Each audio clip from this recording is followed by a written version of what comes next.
हिंदू धर्म और पुराणों में, शास्त्रों में पारद शिवलिंग, जो कि पारे और चांदी से बना होता है, बहुत ही शक्तिशाली और चमत्कारी माना गया है। ये 12 ज्योतिर्लिंगों के समान है। इसके दर्शन करने से 12 ज्योतिर्लिंगों के दर्शन करने का फल प्राप्त होता है।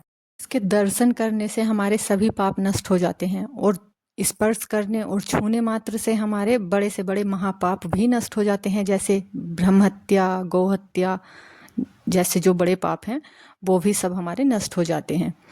इसके दर्शन करने से हमें 12 ज्योतिर्लिंगों के दर्शन करने के पुण्य फल की प्राप्ति तो होती ही है, साथ ही हमें इसकी पूजा करने से माँ लक्ष्मी की कृपा, कुबेर और महादेव की कृपा भी हम पर बनी रहती है, जिससे हमारे सभी आर्थिक संकट दूर होते हैं।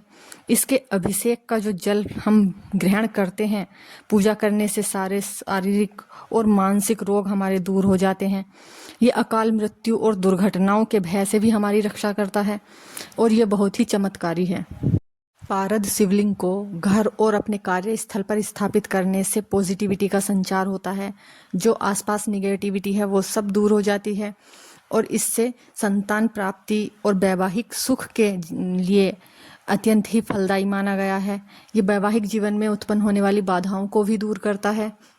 शिवजी के आशीर्वाद से ये पारद शिवलिंग नवग्रहों, विशेषकर राहु, केतु और शनि के जो अशुभ प्रभाव हैं और उसके जो दुष्परिणाम हैं उन्हें शांत करने में सक्षम है। पारद शिवलिंग में साक्षात शिव और शक्ति का वास होता है। इसे घर में रखने से, नियमित पूजा करने से गृह कलेश दूर होता है और पारिवारिक प्रेम बढ़ता है। अन्य शिवलिंगों की तरह इसकी प्राण प्रतिष्ठा करने की कोई आवश्यकता नहीं होती है, क्योंकि ये जो पारे के शिवलिंग हैं ये अपने आप में सिद्ध और जागृत माने जाते हैं। इसके पूजन के लिए हमें किसी विशेष सामग्री की आवश्यकता नहीं होती है। जो सामान्य सामग्री हम और शिवलिंग की पूजा के लिए यूज करते हैं, वही सामग्री हमें पारद शिवलिंग की पूजा के लिए भी चाहिए होती है, जैसे जल, दूध, बेलपत्र, भांग और धतूरे का प्रयोग करके हम इनकी पूजा कर सकते हैं और इनकी पूजा का विशेष फल पा सकते हैं। प्रतिदिन पारद शिवलिंग की पूजा करने से ही हमें पूजा का पूर्ण फल प्राप्त होता है। मान्यता है कि पारद शिवलिंग इतना शक्तिशाली होता है कि भक्त पर आने वाले किसी भी बड़े संकट को या अकाल मृत्यु के योग को वो स्वयं पर ले लेता है, यानी कि टूट सकता है। इसकी नियमित पूजा में जल, दूध और गंगा जल से अभिषेक किया जाता है।